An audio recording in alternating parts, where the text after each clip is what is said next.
ഡോക്ടറാണെന്ന് സ്വയം പരിചയപ്പെടുത്തി പൂജാരിയിൽ നിന്നും 70 ലക്ഷത്തോളം രൂപ തട്ടിയെടുത്ത കേസിൽ മുബീന മുഹമ്മദ് എന്ന യുവതി അറസ്റ്റിൽ.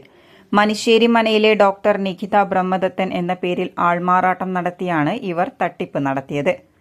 ഡോക്ടറാണെന്ന് സ്വയം പരിചയപ്പെടുത്തി യുവാവിനെ 1.5 വർഷമായി വഞ്ചിച്ച കേസിലാണ് യുവതി പിടിയിലായത്.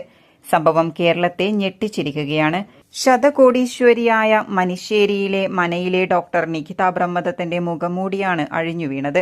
കോട്ടും സ്യൂട്ടുമിട്ട് അനുചരന്മാരുമായി വന്ന് തന്മയത്വത്തോടെ കള്ളക്കഥകൾ പറഞ്ഞ് ആളുകളുടെ വിശ്വാസം നേടിയെടുത്താണ് മലപ്പുറം മണ്ണാർക്കാട്ടുകാരി മുബീന മുഹമ്മദ് വൻ തട്ടിപ്പുകൾ നടത്തിയിരിക്കുന്നത്. 35കാരിയുടെ വലയിൽ വീണ് പണം നഷ്ടപ്പെട്ടത് നിരവധി പേർക്കാണ്. മൂക്കത്ത് വിരൽ വെച്ചു പോകുന്ന ഈ തട്ടിപ്പ് പരമ്പരയ്ക്ക് പിന്നിൽ മുബീന ഒറ്റയ്ക്കാണോ എന്നാണ് ചോദ്യം ഉയരുന്നത്. നിഖിത ബ്രഹ്മദത്തിന് പിന്നിൽ വൻ അധോലോക സംഘമുണ്ടോ എന്നും പോലീസ് അന്വേഷിക്കുന്നുണ്ട്.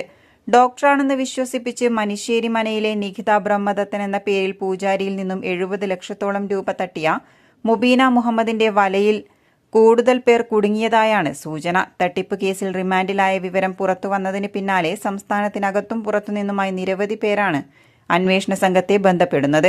ആൾമാറാട്ട തട്ടിപ്പ് പരാതികളുടെ ആധികാരികത ഉറപ്പുവരുത്താനുള്ള ശ്രമത്തിലാണ് പോലീസ്.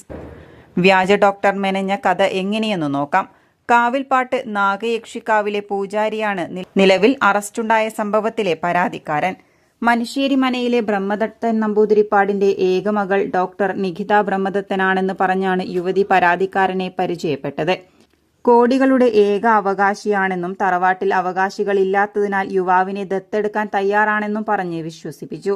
ഇക്കാര്യം സ്റ്റാമ്പ് പേപ്പറിൽ എഴുതി നൽകുകയും ചെയ്തു. പിന്നീട് ഇവർ തമ്മിൽ 1 വർഷത്തോളം സൌഹൃദവും തുടർന്നു. പിന്നീട് ഇടയ്ക്കിടെ താൻ ജോലി ചെയ്യുന്നുവെന്ന് വിശ്വസിപ്പിച്ച് പാലക്കാട് ജില്ലാ ആശുപത്രിയിലേക്ക് വിളിച്ചു വരുത്തുകയും ചെയ്തു. പരാതിക്കാരൻ വരുന്ന സമയത്ത് മുബീന സ്റ്റെതസ്കോപ്പ് അണിഞ്ഞ് ഡോക്ടർ എന്ന മട്ടിൽ പെരുമാറി. ഇതിനായി പ്രതിയുടെ തന്നെ സഹായികളെ കൂടെ നിർത്തി സംസാരിപ്പിച്ച് വിശ്വസിപ്പിക്കുകയും ചെയ്തു. ഇതിനുശേഷം താൻ നിർമ്മിക്കാനൊരുങ്ങുന്ന IVF ആശുപത്രിയിൽ പാർട്ണറാക്കാമെന്ന് പറഞ്ഞ് യുവാവിൽ നിന്നും 68 ലക്ഷം രൂപയോളം പലതവണയായി കൈപ്പറ്റി. പരിചയപ്പെടുന്ന ആരോടും കൂസലില്ലാതെ പണം ചോദിച്ചു വാങ്ങുന്ന ഇവർ ആരംഭത്തിൽ അത് തിരിച്ചു നൽകും. അടുത്ത തവണ കൂടുതൽ പണം വാങ്ങിച്ച് തിരികെ നൽകാതെ മുങ്ങുകയാണ് ഇവരുടെ പതിവ് രീതി.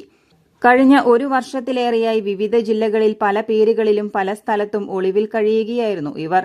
9ാം ക്ലാസ് മാത്രമാണ് മുബീനയുടെ യോഗ്യത. എന്നാൽ ഡോക്ടറാണെന്ന് മറ്റുള്ളവരെ വിശ്വസിപ്പിക്കുന്ന തരത്തിൽ ജില്ലാ ആശുപത്രിക്കകത്തു തന്നെ ഇവർക്ക് ധാരാളം സഹായികളുണ്ടായിരുന്നു. പലതവണ ഡോക്ടറുടെ വേഷമണിഞ്ഞ് ആശുപത്രിക്കകത്തും മോർച്ചറിയിലും വെച്ച് കണ്ടതിനാൽ അവിശ്വസിക്കേണ്ടതായ സാഹചര്യം ഉണ്ടായില്ല എന്ന് പരാതിക്കാരനും പറയുന്നു. സമാന രീതിയിൽ ധാരാളം പേരിൽ നിന്നും ഇത്തരത്തിൽ മുബീന പണം വാങ്ങിയിട്ടുണ്ട്. ആലപ്പുഴ, കോഴിക്കോട്, എറണാകുളം, പാലക്കാട് ടൗൺ, നോർത്ത് എന്നീ സ്റ്റേഷനുകളിലും യുവതിയുടെ പേരിൽ നേരത്തെ കേസുകൾ രജിസ്റ്റർ ചെയ്തിട്ടുണ്ട്.